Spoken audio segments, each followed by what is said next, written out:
You ever feel less confident as you get older? Here's why you shouldn't. Everything that you have achieved in your life so far, you achieved with less knowledge, skill, and experience than you have right now. If that's not the coolest realization you've heard this week, then I do not know what is. Late in 2024, I made a video on how we age out of confidence instead of into it. It resonated deeply with people, and I've been reflecting on this. And today I want to share how I managed to flip the script. Right now, I'm overflowing with self-belief, and I want to tell you what I've realized about my sources of confidence and how I've hacked one of them to become bottomless. By the end of this video, I hope to show you how much untapped potential you still have. Here's the thing. Once you're at a certain age, many of the things you aspire to achieve, a past version of you has already figured out, at least to some degree. It may not be identical, but that's actually the beauty of it. Stick around and I'll explain just why.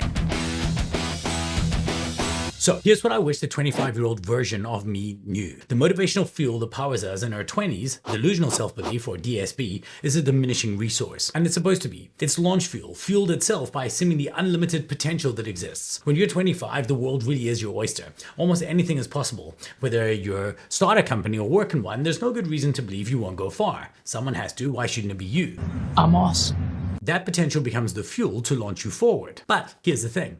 At some stage, comparison consumes delusion. The older we get, the more we compare ourselves to others, the more it erodes our emotional, delusional self-belief. This is one reason why my DSB runs out. Comparison may be the thief of joy, but it's also a yardstick. And reasonable comparison helps us calibrate our goals and fuel our confidence. We're not islands. Understanding where we stand relative to others is valuable. But the trick is using comparison as a tool and not a weapon against ourselves. Now, at 25, my self-belief was absolute, 100% faith. It was a feeling that burned inside me. But as you get older, that feeling evolves.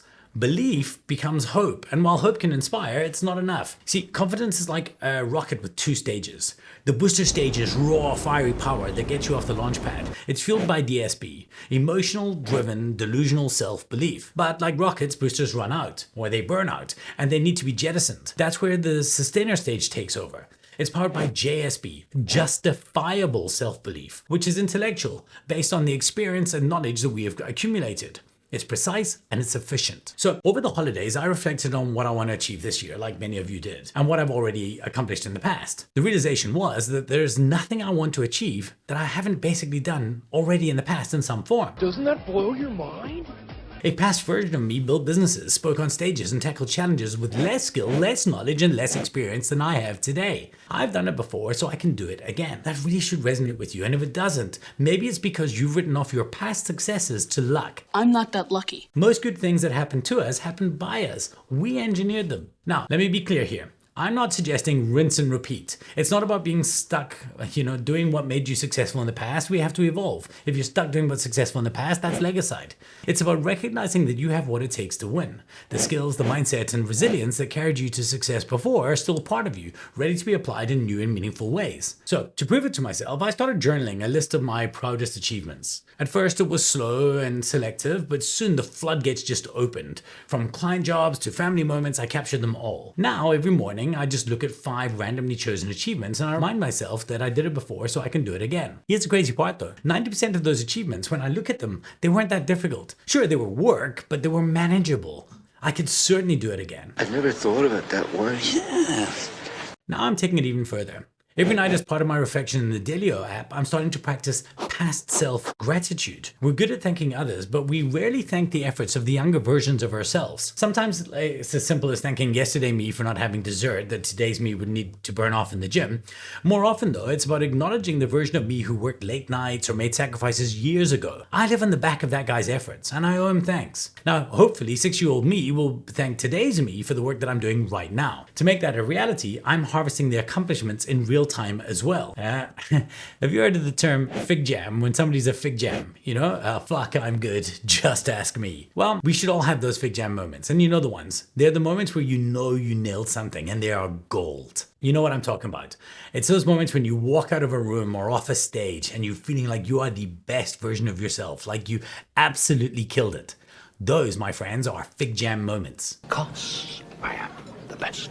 And so I become a fig jam farmer. Whenever I feel that way, I add it to my fig jam jar. For me, it's a note in the brilliant My Mind app, along with those historical achievements I mentioned earlier, but it could just as easily be scraps of paper in an actual jar.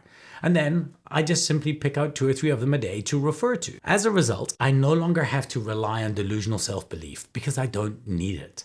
The mistake I made was not jettisoning the depleted tank early enough and switching to the more sustainable and logical, justifiable self-belief. Look, we are emotional creatures, and I paraphrased Jonathan Haidt in Here Be Dragons. We're like small intellectual robots trying to steer large emotional elephants. The elephant's default is emotion, but intellect can override it if we're intentional. Now, this is where DSB and JSB become tricky, because delusional self-belief rose, right? That's the fuel of the elephant, and it's easy to tap into.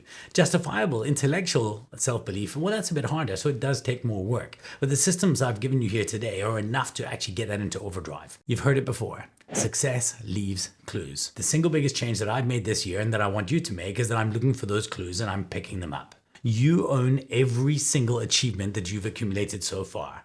And if you've lived even close to as long as I have, that is a ton of good fuel. So, no more leaning into blind faith and hope. I'm now powered by justifiable confidence, and it feels incredible. It really does feel like rocket fuel, and I hope that you tap into it too.